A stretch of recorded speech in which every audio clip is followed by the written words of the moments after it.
जानकारी ये मिल पा रही है कि एक जो शूटर है वो हरियाणा के कैथल का रहने वाला है और हरियाणा के कैथल का रहने वाला है, इसीलिए हरियाणा पुलिस से अब संपर्क साझा किया जा रहा है कि कहां का ये रहने वाला है।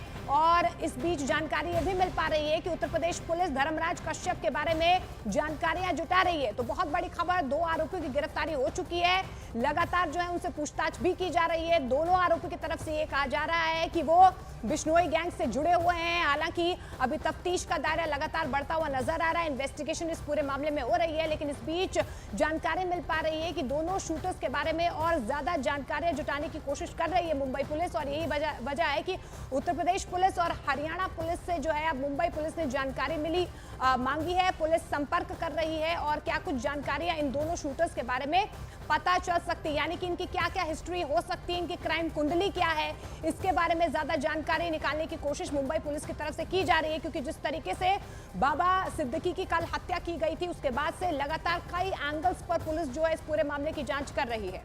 लेकिन इस बीच एक बहुत बड़ा अपडेट भी मिल रहा है। दोपहर 12 बजे दोनों शूटर्स की पेशी किला कोर्ट में की जाएगी।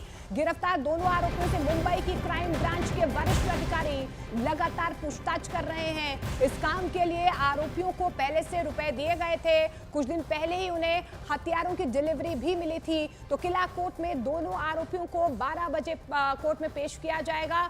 मुंबई क्राइम ब्रांच के जो वरिष्ठ अधिकारी हैं वो लगातार इनसे पूछताछ कर रहे हैं, किसने इन्हें सुपारी दी है। हालांकि जानकारी ये भी मिल पा रही है कि सुपारी किलिंग से भी जुड़ा ये मामला हो सकता है, एक एंगल वो भी हो सकता है। 2 लोगों की पहचान हो चुकी है, लेकिन उन दोनों लोगों ने किस गैंग को सुपारी दी है ये अभी तक साफ नहीं हो पाया है। मुंबई क्राइम ब्रांच से विवेक हमारे सहयोगी हमारे साथ जुड़ रहे हैं। विवेक, एक तो आज किला कोर्ट में दोनों आरोपियों की पेशी होगी और दूसरा ये कि क्या ये साफ हो पाया है कि ये पूरा मामला कहीं ना कहीं अब सुपारी किलिंग से भी जुड़ा हुआ नजर आ रहा है, क्या जानकारी मिल पा रही है? लेकिन देखिए लगातार जो है इस पूरे मामले में लगातार जो है अब इन्वेस्टिगेशन का दायरा बढ़ता हुआ नजर आ रहा है। 3 आरोपी आपके सामने हैं, तीसरा आरोपी फरार बताया जा रहा है, एक आरोपी उत्तर प्रदेश का बताया जा रहा है, दूसरा आरोपी हरियाणा के कैथल का बताया जा रहा है। मुंबई पुलिस जो है हरियाणा पुलिस और उत्तर प्रदेश की पुलिस से लगातार जो है संपर्क साझा कर रही है कि इनकी क्राइम कुंडली क्या हो सकती है, कहां से ये शूटर्स मुंबई आते हैं, कैसे मुंबई में रहते हैं, कौन इन्हें लॉजिस्टिक सपोर्ट देता है, कौन इन्हें सुपारी देता है। क्योंकि अब सुपारी किलिंग का भी एंगल जो है इस पूरे मामले में सामने आ रहा है। 2 लोगों की पहचान हो चुकी है, लेकिन वो 2 लोग किस गैंग के संपर्क में थे, किस गैंग को इन्होंने पैसे दिए थे, अब तक तस्वीर साफ नहीं हो पाई है। हालांकि पूछताछ लगातार जो है वरिष्ठ अधिकारी कर रहे हैं।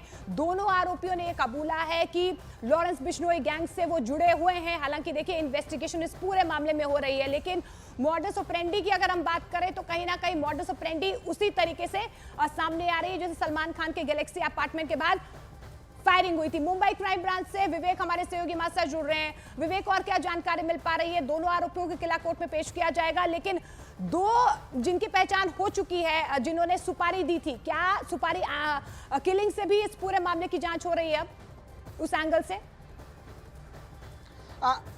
मोनिका, देखिए इस पूरे मामले में मुंबई क्राइम ब्रांच काफ़ी ज़्यादा एक्टिव हो चुकी है। मुंबई क्राइम ब्रांच की तकरीबन 5 टीमें जो हैं वो मुंबई महाराष्ट्र के बाहर भी जांच कर रही हैं और साथ ही साथ जो इन्फॉर्मेशन मिल रही है कि अब इस पूरे मामले में जो सुपारी दी गई है, जो कॉन्ट्रैक्ट जिसने दिया था, उसकी भी मुंबई पुलिस ने पहचान कर लिया और मुंबई पुलिस का साफ तौर पर कहना है कि बहुत जल्द उसका नाम का खुलासा होगा। अब मुंबई पुलिस ये जाँच कर रही है कि क्या ये सुपारी किलिंग जिन शूटरों को दी गई थी, क्या ये शूटर लॉरेंस बिश्नोई गैंग से ताल्लुक रखते हैं या नहीं, क्योंकि पुलिस सूत्र बता रहे हैं कि ये जो शूटर्स हैं वो क्लेम कर रहे हैं कि वो लॉरेंस बिश्नोई को जानते हैं, लॉरेंस बिश्नोई के गैंग में काम कर चुके हैं, पंजाब की जेल में भी रह चुके हैं, क्योंकि उनका कनेक्शन देखिए हरियाणा और यूपी से है। इसलिए मुंबई पुलिस के क्राइम ब्रांच के अधिकारी एक इन्फॉर्मेशन वेरीफाई कर रहे हैं कि क्या ये आरोपी जो पकड़े गए हैं क्या वो सच बोल रहे हैं या झूठ बोल रहे हैं, या फिर किसी को बचाने के लिए या बड़ी मछली को बचाने के लिए सिर्फ जो पूरा ठीकरा है वो लॉरेंस बिश्नोई गैंग पर डाल रहे हैं ताकि पुलिस है अपनी जांच में गुमराह हो जाए। तो इस सभी एंगल में मुंबई पुलिस जांच कर रही है। मुंबई पुलिस का साफ तौर पर कहना है कि उन्हें इंपॉर्टेंट क्लू मिले हैं,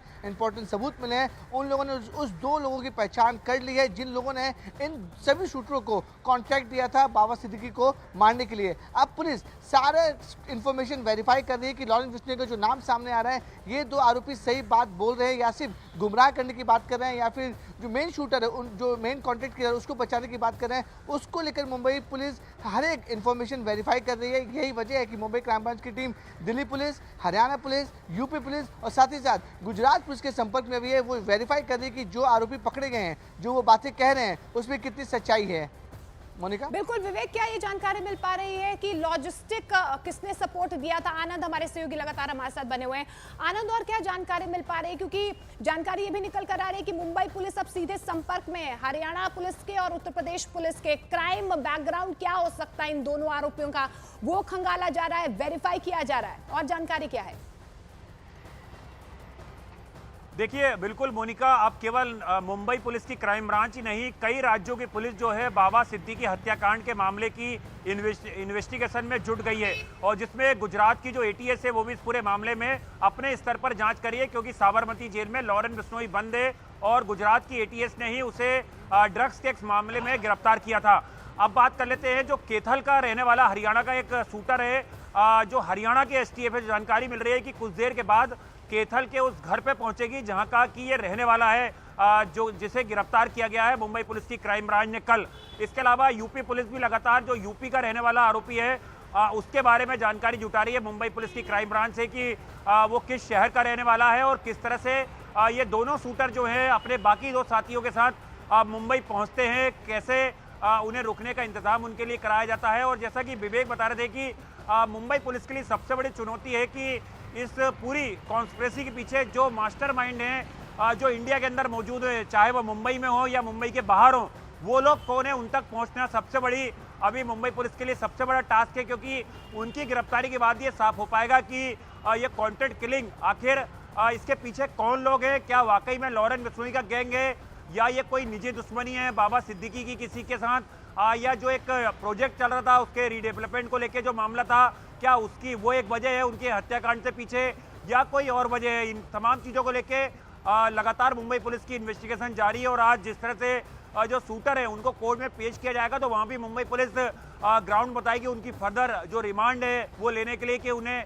ज़्यादा दिन की रिमांड जो है वो मुंबई पुलिस को मिले। बिल्कुल, और आनंद, जिस तरीके से चश्मदीद जो आसपास के लोग थे वो भी बता रहे थे, क्योंकि कल जिस तरीके से विजयदशमी का पर्व मनाया जा रहा था और वहां पर पटाखे फूट रहे थे, क्योंकि बाकायदा एक प्लानिंग की गई, क्योंकि रेकी भी कहीं ना कहीं इन आरोपियों की तरफ से की गई है। लॉजिस्टिक सपोर्ट किसने दिया, किसने इन्हें रखा, कब ये हरियाणा से या उत्तर प्रदेश से ये दोनों आरोपी आए, क्या अभी जानकारी मिल पा रही है आनंद कि तीसरा आरोपी कौन है? क्या कोई संपर्क हो पाया हो उससे? दोनों आरोपियों ने कुछ बताया हो तीसरे आरोपी के बारे में?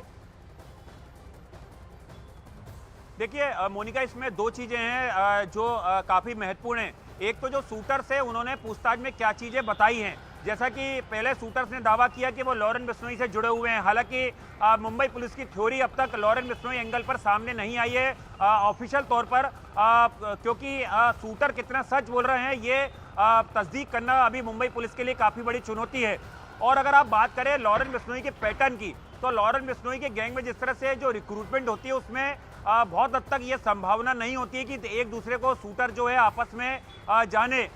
किसी थर्ड पार्टी के जरिए इन लोगों की मुलाकात कराई जाती है, एक जगह पे ये मिलते हैं, उसके बाद उन्हें एक टास्क दिया जाता है और टास्क पूरा होने के बाद ये अपने अपने ठिकाने पे चले जाते हैं।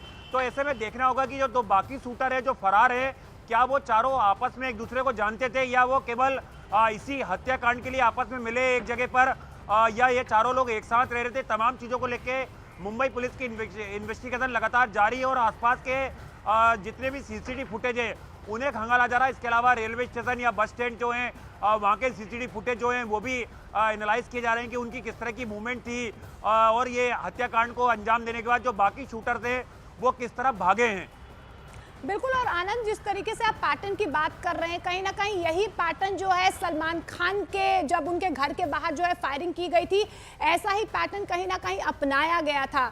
जो पैटर्न इन आरोपियों ने अपनाया है बाबा सिद्दीकी के मर्डर केस में, क्या कहीं ना कहीं अब हम ये कह सकते हैं, क्या इस एंगल से भी जांच हो सकती है कि कहीं ना कहीं ये जो दोनों मामले हैं वो जुड़े हुए हो सकते हैं क्या? इस एंगल से भी पुलिस कहीं ना कहीं तफ्तीश कर रही है, क्योंकि बाबा सिद्दीकी और सलमान खान के बहुत ही क्लोज रिलेशंस हैं और ये भी कहा जाता है कि कई बार जो है सलमान खान जब जयपुर जाते थे अपनी पेशी के लिए, तो कहीं ना कहीं बाबा सिद्दीकी लॉजिस्टिक सपोर्ट भी उन्हें करते थे, क्योंकि दोनों के बीच बहुत गहरा संबंध भी है।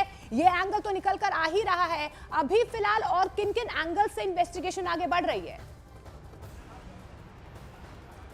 देखिए मोनिका, बिल्कुल बाबा सिद्दीकी सलमान खान के बहुत गहरे रिश्ते हैं। इफ्तार पार्टी में लगातार सलमान खान उनके साथ नजर आते हैं। सोशल मीडिया पे वो तस्वीरें देखी जब गर्मजोशी से जो दोनों लोग हैं वो एक साथ मौजूद होते हैं रोजा इफ्तार पार्टी में। ऐसे में सलमान खान के, जिस तरह से मुंबई से खबर आई कि सलमान खान के घर की सुरक्षा भी बढ़ा दी गई है, क्योंकि 2 बार सलमान खान के घर की रेकी की गई बाकायदा, एक बार उनके घर के बाहर ताबड़तोड़ फायरिंग की गई। और मोनिका, सबसे चौंकाने वाली बात यह थी कि जब सलमान खान के घर के बाहर फायरिंग की गई तो किसी को यह अंदेशा नहीं था कि जो लॉरेन बिश्नोई का गैंग है वो बिहार तक अपनी पैठ बना चुका है, क्योंकि जो शूटर्स पकड़े गए थे उसमें बिहार से ताल्लुक रखने वाले भी लड़के शामिल थे। और बहुत कम उम्र के लड़के जो हैं लॉरेन बिश्नोई के गैंग में रिक्रूट हो रहे हैं और कई नाबालिगों को भर्ती किया जा रहा है। ऐसे में बहुत हद तक संभावना है कि ये जो 4 शूटर जिन्होंने बाबा सिद्दीकी हत्याकांड को अंजाम दिया, जिसमें 2 लोगों को गिरफ्तार कर लिया गया है, 2 लोग अभी भी फरार हैं। क्या इनकी आपराधिक पृष्ठभूमि किस तरह से थी? क्योंकि कैथल का रहने वाला जो आरोपी है उसके बारे में तो पता चला है कि उसके खिलाफ पहले भी कुछ आपराधिक मुकदमे दर्ज है, लेकिन जो यूपी का शूटर था, क्या उसके पास उसके खिलाफ भी पहले मुकदमे दर्ज हुए हैं या उसने ये पहला क्राइम किया है?